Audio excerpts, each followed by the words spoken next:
ನಮಸ್ತೆ ಮಕ್ಕಳ, welcome back to my channel. Please like, share and subscribe my channel.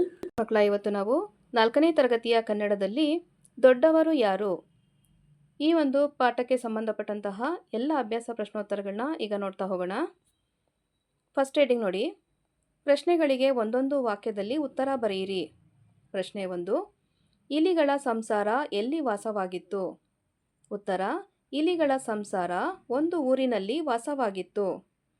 ಪ್ರಶ್ನೆ 2. ತಂದೆ ತಾಯಿ ಇಲಿಗಳು ಏನೆಂದು ಯೋಚಿಸಿದವು? ಉತ್ತರ: ತಂದೆ ತಾಯಿ ಇಲಿಗಳು ಮಗಳಿಗೆ ತಕ್ಕ ವರವನ್ನು ಹುಡುಕಬೇಕೆಂದು ಯೋಚಿಸಿದವು. ಪ್ರಶ್ನೆ 3. ತಾಯಿ ಇಲಿ ಏನೆಂದು ಹೇಳಿತು?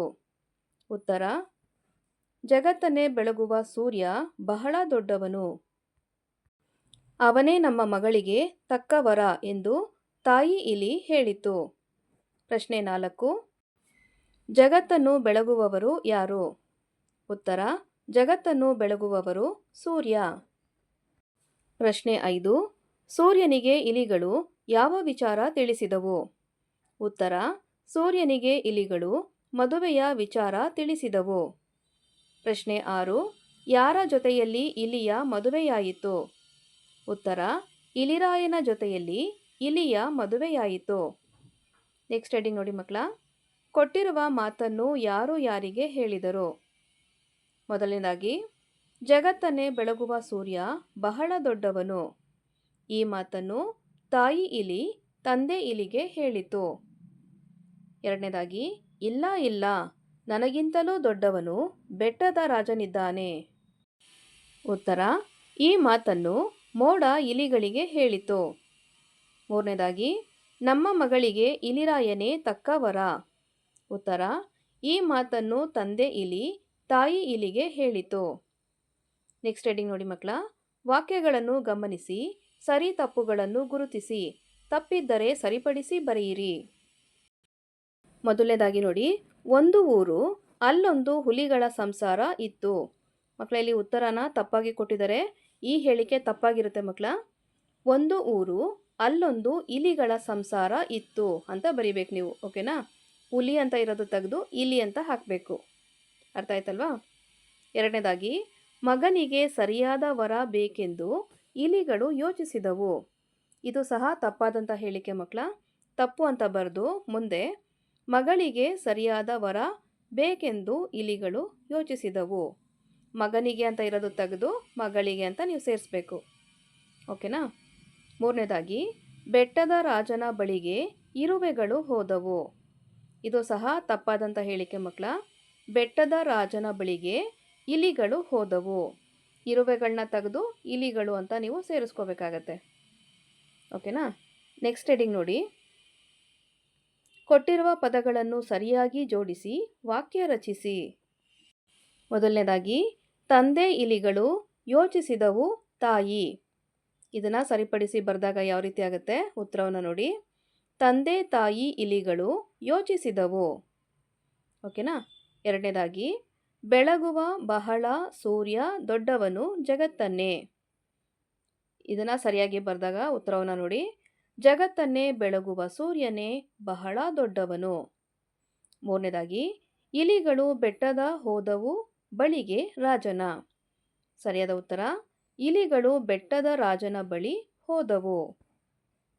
ನೆಕ್ಸ್ಟ್ ನೋಡಿ. ಈ ಕೆಳಗಿನ ಪದಗಳನ್ನು ಬಳಸಿ ಸ್ವಂತ ವಾಕ್ಯ ರಚಿಸಿ. ಮೊದಲನೇದಾಗಿ, ಯೋಚಿಸು.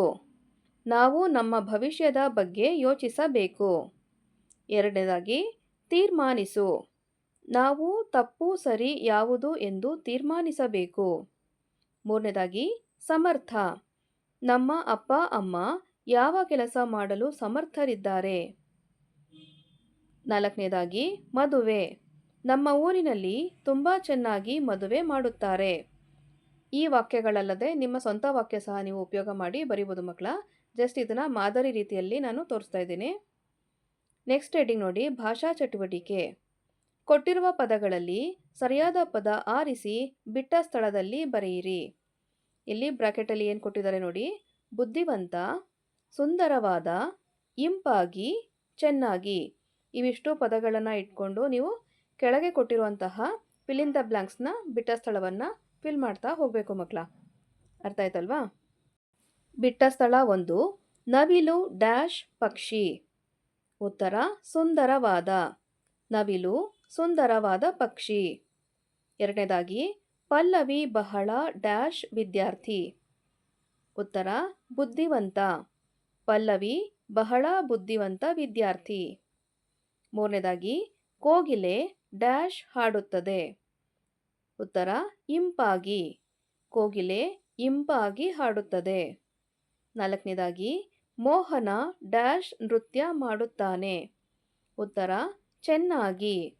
ಮೋಹನ ಚೆನ್ನಾಗಿ ನೃತ್ಯ ಮಾಡುತ್ತಾನೆ. ನೆಕ್ಸ್ಟ್ ಹೆಡಿಂಗ್ ನೋಡಿ ಮಕ್ಕಳ. ಕೊಟ್ಟಿರುವ ಅಕ್ಷರಗಳನ್ನು ಬಳಸಿ ಪ್ರಾಣಿಗಳ ಹೆಸರು ಪಟ್ಟಿ ಮಾಡಿ. ನಿಮಗೆ ಅಕ್ಷರಗಳು ಬೇಕು ಅಂದರೆ ನಿಮ್ಮ ಪಠ್ಯಪುಸ್ತಕವನ್ನು ರೆಫರ್ ಮಾಡಿ. ಅದರಲ್ಲಿ ಸಿಕ್ಕಿರುವಂತಹ ಪ್ರಾಣಿಗಳ ಹೆಸರು ಅಂತ ನೋಡೋದಾದರೆ ಇಲಿ, ಕರಡಿ, ನರಿ, ಎಮ್ಮೆ, ಎತ್ತು, ತೋಳ ಹಾಗೂ ಹುಲಿ. ಓಕೆನಾ? ನೆಕ್ಸ್ಟ್ ಹೆಡಿಂಗ್ ನೋಡಿ. ಪ್ರಾಣಿ ಪಕ್ಷಿಗಳ ಕೂಗನ್ನು ಅನುಸರಿಸಿ ಸೂಕ್ತವಾದದ್ದಕ್ಕೆ ಗೆರೆ ಎಳೆದು ಹೊಂದಿಸಿ. ಇಲ್ಲಿ ನೋಡಿ ಮಕ್ಕಳ, ಎಡಭಾಗದಲ್ಲಿ ಪ್ರಾಣಿಗಳ ಹೆಸರನ್ನು ಕೊಟ್ಟಿದ್ದಾರೆ, ಬಲಭಾಗದಲ್ಲಿ ಅದು ಯಾವ ರೀತಿ ಶಬ್ದವನ್ನು ಮಾಡುತ್ತೆ ಅನ್ನೋದನ್ನು ಕೊಟ್ಟಿದ್ದಾರೆ ಅಲ್ವಾ?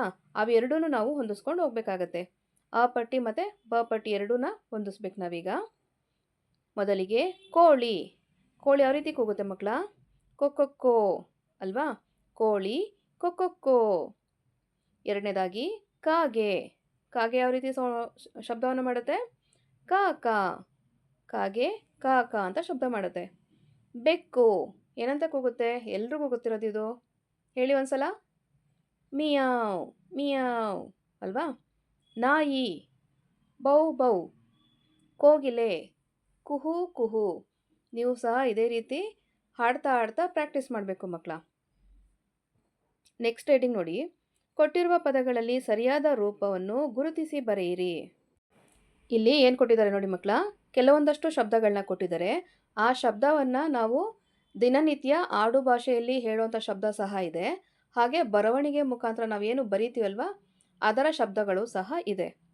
ಅದನ್ನು ನಾವು ಯಾವುದು ಕರೆಕ್ಟಾಗಿರುವಂಥದ್ದು ಅಂದ್ಬಿಟ್ಟು ಬರಿಬೇಕಾಗತ್ತೆ. ಹೆಣ್ಣು, ಹೆಣ್ಣು, ಇದರಲ್ಲಿ ಬರವಣಿಗೆ ರೂಪದಲ್ಲಿರುವಂತಹ ಅಕ್ಷರಗಳು ಅಂತ ಹೇಳಿದ್ರೆ ಹೆಣ್ಣು, ಆ ಪದ ಸರಿಯಾದಂತಹ ಪದ. ಓಕೆನಾ? ನೆಕ್ಸ್ಟು ತಾಯಿ, ತಾಯಿ, ಇದಕ್ಕೆ ಸರಿಯಾದಂತಹ ಪದ ಎರಡನೇದಾಗಿ ಕೊಟ್ಟಿದ್ರಲ್ಲ ಮಕ್ಕಳ, ತಾಯಿ. ಮೋಡ, ಮೋಢ, ಇದಕ್ಕೆ ಸರಿಯಾದ ಉತ್ತರ ಮೋಡ, ಎಡಭಾಗದಲ್ಲಿರುವಂತಹ ಮೋಡ. ಸೂರ್ಯ, ಸೂರ್ಯ, ಇದಕ್ಕೆ ಸರಿಯಾದ ಪದ ಎಡಭಾಗದಲ್ಲಿರುವಂತಹ ಸೂರ್ಯ. ನೆಕ್ಸ್ಟು ವರ, ವರ, ಇದಕ್ಕೆ ಸರಿಯಾದ ಉತ್ತರ ಎಡಭಾಗದಲ್ಲಿರುವಂತಹ ವರ. ನೆಕ್ಸ್ಟು ಬೆಟ್ಟ, ಬೆಟ್ಟ, ಇದಕ್ಕೆ ಸರಿಯಾದ ಪದ ಅಂತ ಹೇಳಿದ್ರೆ ಎಡಭಾಗದಲ್ಲಿರುವಂತಹ ಬೆಟ್ಟ. ಅರ್ಥ ಆಯ್ತು ಅನ್ಕೋತೀನಿ ಮಕ್ಕಳ. ಇಲ್ಲಿಗೆ 4ನೇ ತರಗತಿಯ ಕನ್ನಡದಲ್ಲಿ ದೊಡ್ಡವರು ಯಾರು ಈ ಒಂದು ಪಾಠಕ್ಕೆ ಸಂಬಂಧಪಟ್ಟಂತಹ ಎಲ್ಲ ಅಭ್ಯಾಸ ಪ್ರಶ್ನೋತ್ತರಗಳು ಈಗ ಮುಕ್ತಾಯಗೊಂಡಿದೆ. ಈ ವಿಡಿಯೋ ನಿಮಗೆ ಇಷ್ಟ ಆದಲ್ಲಿ ದಯವಿಟ್ಟು ನಮ್ಮ ಚಾನಲ್ನ ಲೈಕ್ ಮಾಡಿ, ಶೇರ್ ಮಾಡಿ, ಸಬ್ಸ್ಕ್ರೈಬ್ ಮಾಡಿಕೊಂಡು ನಾವು ಹಾಕೋಂಥ ಎಲ್ಲ ವಿಡಿಯೋನ ನೋಡ್ತಾ ನಮ್ಮನ್ನು ಎನ್ಕರೇಜ್ ಮಾಡ್ತಾ ಹೋಗಿ ಮಕ್ಕಳ. Thank you for watching. Bye bye.